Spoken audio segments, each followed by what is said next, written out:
WhatsApp class 12 welcome back to the channel. और आज हम लोग कंटिन्यू करने वाले हैं, इवन कंप्लीट करने वाले हैं फॉरेन एक्सचेंज रेट को।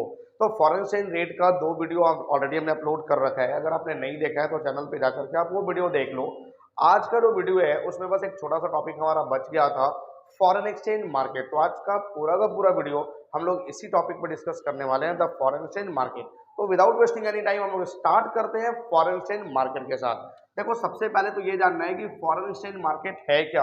तो बेसिकली फॉरेन एक्सचेंज मार्केट एक नॉर्मल फिजिकल मार्केट की तरह ही होता है। अब जैसे नॉर्मल फिजिकल मार्केट में हम लोग क्या करते हैं, गुड्स को सेल और परचेज करते हैं, उसी तरह से अगर किसी भी फॉरेन करेंसी को सेल और परचेज करना है तो उसके लिए हमारे पास बेसिकली फॉरेन एक्सचेंज मार्केट होता है।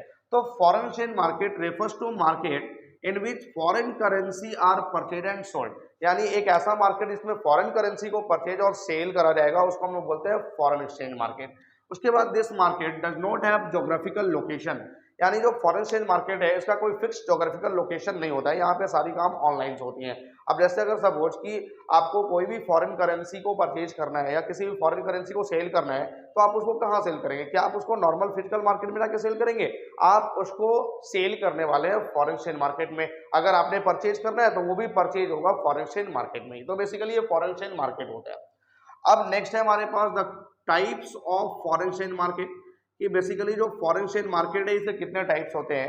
तो फॉरेन एक्सचेंज मार्केट दो तरह का होता है, एक होता है स्पॉट मार्केट और एक होता है फॉरवर्ड मार्केट। अब देखो, स्पॉट मार्केट जो होता है ना, ये ऑन द स्पॉट वर्ड से रिलेटेड होता है। ऑन द स्पॉट का मतलब समझते हो, कोई भी काम इमीडिएटली हो जाना, कोई भी काम तुरंत हो जाना। तो बेसिकली जो ऑन द स्पॉट वर्ड है उससे ही रिलेटेड हमारा है स्पॉट मार्केट। अब स्पॉट मार्केट होता क्या है? It refers to a market in which receipts and payment are made immediately।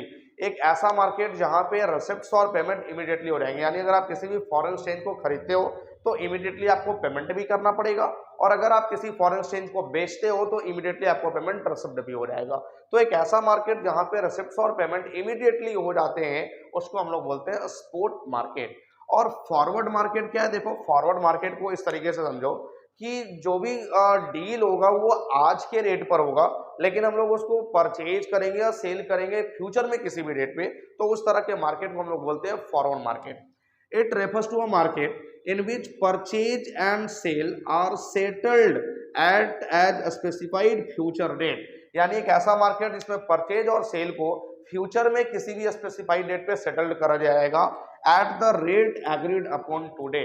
But जो रेट होगा वो आज का होगा, यानी आज के रेट पे डील करना है, लेकिन जो उसका डिलीवर्ड करना है या उसको परचेज या सेल करना है वो फ्यूचर में किसी भी डेट पे करना है। जैसे सपोज कि हमने किसी भी गुड्स में डील करा, तो गुड्स का जो रेट है, सपोज ये रेट है 100 रुपीज, आज का जो रेट है ये 100 रुपीज है, और हमने जो परचेज करना है ना, ये परचेज करना है फ्यूचर में। तो अगर फ्यूचर में ये रेट बढ़ गया, ₹120 हो गया, तो यहाँ पे 20 रुपए का मेरा नुकसान हो जाएगा, क्योंकि हमने जब डील करा था तो उसका रेट 100 था, बट जिस डेट पे हमने खरीदना है उस डेट पे उसका रेट 120 हुआ है, तो उस केस में 20 रुपीज का मेरा नुकसान हो जाएगा। तो यहाँ पे फॉरवर्ड मार्केट में क्या होता है कि अगर आपने 100 रुपीज में डील करा है और आपने फ्यूचर में ही परचेज करना है, तो आप फ्यूचर में रेट इसका भले ही बढ़ जाए, आप 100 रुपीज में ही परचेज करोगे, तो इससे आपका जो 20 रुपीज का नुकसान हो रहा था ये नुकसान होने से बच जाएगा। तो इस तरह के मार्केट को हम लोग बोलते हैं फॉरवर्ड मार्केट। फिर से बोलो एक बार, क्या है forward market? It refers to a market in which the purchase and sale are settled at as specified future date at the rate agreed upon today. अब उसके बाद नेक्स्ट है हमारे पास the functions of foreign exchange market, कि एक foreign exchange market क्या क्या फंक्शंस परफॉर्म करता है। तो एक फॉरेन एक्सचेंज मार्केट 3 तरह के फंक्शंस परफॉर्म करता है। सबसे पहला जो फंक्शंस है वो है ट्रांसफर फंक्शन। अब देखो, ट्रांसफर फंक्शंस का मतलब क्या होता है?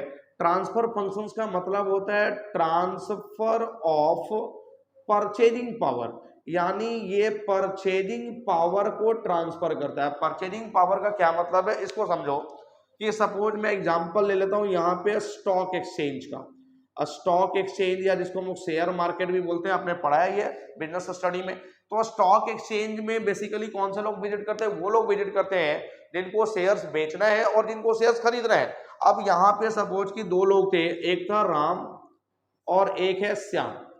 अब जो राम है इसके पास शेयर्स है और श्याम के पास कैश है। तो देखो, परचेजिंग पावर अभी किसके पास है? परचेजिंग पावर हमेशा याद रखना उसके पास होता है जिसके पास कैश होता है। तो अगर कैश श्याम के पास है तो परचेजिंग पावर किसके पास है? श्याम के पास। यानी श्याम इस कैश से बहुत कुछ खरीद सकता है बट राम इस शेयर से कुछ भी नहीं खरीद सकता। तो परचेजिंग पावर किसके पास है? श्याम के पास। अब ये दोनों आ गए स्टॉक एक्सचेंज मार्केट में। अब स्टॉक एक्सचेंज में जब ये आ गए तो राम क्या करेगा? अपना शेयर सेल आउट कर देगा श्याम को, और श्याम ये कैश किसको पेड कर देगा? राम को। ये कैश यहाँ पे पेड कर देगा राम को। तो अब देखो राम के पास शेयर था जिसने सेल कर दिया श्याम को, तो शेयर चला गया श्याम के पास, और श्याम के पास जो कैश था वो किसके पास आ गया? राम के पास। तो अब यहाँ पे परचेजिंग पावर किसके पास आ गया? राम के पास, क्योंकि कैश तो राम के पास है ना, तो राम उस कैश से बहुत कुछ खरीद सकते हैं। तो बेसिकली ये ट्रांसफर फंक्शंस को परफॉर्म कौन करता है? Foreign exchange market. नेक्स्ट है हमारा क्रेडिट फंक्शन। अब क्रेडिट फंक्शन का मतलब कि यहाँ पे उधार में भी बहुत कुछ डीलिंग होता है, क्रेडिट में भी बहुत सारा डीलिंग होता है। तो यहाँ पे फॉरेन एक्सचेंज मार्केट में क्रेडिट में डील करने के लिए बेसिकली जो क्रेडिट में डील होता है उसके लिए एक इंस्ट्रूमेंट यूज होता है जिसको हम लोग बोलते हैं बिल्स ऑफ एक्सचेंज। वही बिल्स ऑफ एक्सचेंज जो क्लास 11th में हमने पढ़ा था। तो क्रेडिट फंक्शंस को परफॉर्म करने के लिए bills of exchange instruments use किया जाता है। और लास्ट है हमारे पास हेजिंग फंक्शन।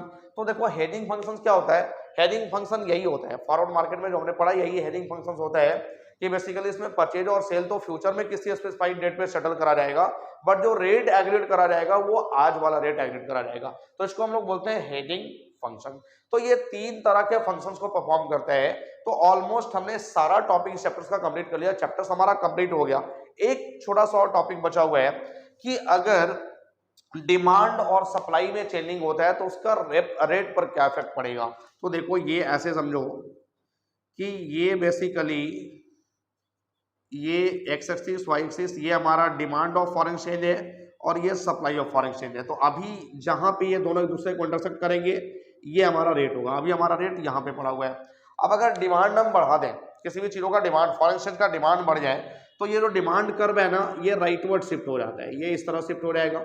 तो अब देखो डिमांड हमने बढ़ा दिया तो अब रेट कहाँ गया? जहां पे डिमांड और सप्लाई दोनों एक दूसरे को इंटरसेक्ट करेंगे तो रेट यहाँ पे आ गया। अब रेट देखो मेरा क्या हो गया? रेट मेरा बढ़ गया ना। तो जब फॉरेन एक्सचेंज का डिमांड बढ़ा तो रेट भी क्या हो गया? बढ़ गया। अब अगर फॉरेन एक्सचेंज का डिमांड घट जाए तो ये कर्व जो है ये लेफ्टवर्ड शिफ्ट हो जाता है, ये कर्व यहाँ पे शिफ्ट हो जाएगा, ये कर्व यहाँ पे आ जाएगा। तो बेसिकली यहाँ पे देखो ये थोड़ा सा टेढ़ा हो रहा है, ये कर्व यहाँ पे शिफ्ट हो गया। तो अब डिमांड और सप्लाई कहाँ दोनों एक दूसरे को इंटरसेक्ट कर रहे हैं? यहाँ पे, ये यहाँ हो गया। तो डिमांड और सप्लाई यहाँ पे एक दूसरे को इंटरसेक्ट करें तो ये हमारा रेट आ गया। तो रेट क्या हो गया? घट गया। जब डिमांड घट गया तो रेट भी क्या हो गया? घट गया। तो ये चेंजिंग आपको दिखाना है कि अगर डिमांड में चेंजिंग होता है तो रेट पे क्या इफेक्ट पड़ता है। सिमिलरली अगर सप्लाई में चेंजिंग होगा तो रेट पे क्या इफेक्ट पड़ेगा। ये है डिमांड ऑफ फॉरेन एक्सचेंज और ये है सप्लाई ऑफ फॉरेन एक्सचेंज। अब देखो अभी जहां पे भी ये दोनों एक दूसरे को इंटरसेक्ट कर रहे हैं ये हमारा रेट है, अभी हमारा रेट यहाँ पे था।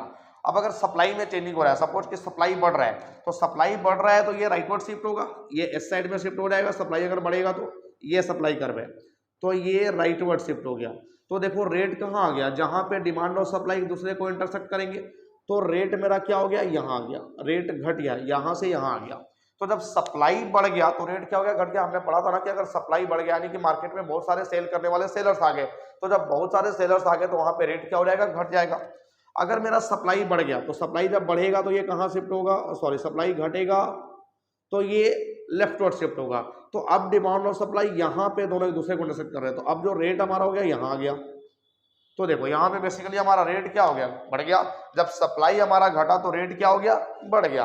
तो ये चेंजिंग दिखाने हैं कि अगर डिमांड और सप्लाई में चेंजिंग होता है तो उसका इम्पैक्ट रेट पे क्या आएगा। तो बस यही थोड़ा सा टॉपिक बच गया था। अब ये पूरा का पूरा चैप्टर्स यानी ये पूरा यूनिट नंबर 5 हमारा कंप्लीट हो गया, जिसमें 2 चैप्टर्स है, फॉरेन एक्सचेंज रेट और बैलेंस ऑफ पेमेंट। तो ये यूनिट भी पूरा का पूरा कंप्लीट हो गया। इसके साथ ही हम लोग का इस साल का मैक्रो इकोनॉमिक्स का पूरा सिलेबस कंप्लीट हो गया। तो चलो अब बिजनेस स्टडी में कुछ चैप्टर्स बच गए हैं, वो हम लोग कल से कंप्लीट करेंगे बिजनेस स्टडी। तो आई होप कि आपको हर एक टॉपिक समझ में आ रहा है, मैक्रो इकोनॉमिक्स का आप प्रॉपर रिवीजन कर रहे हो।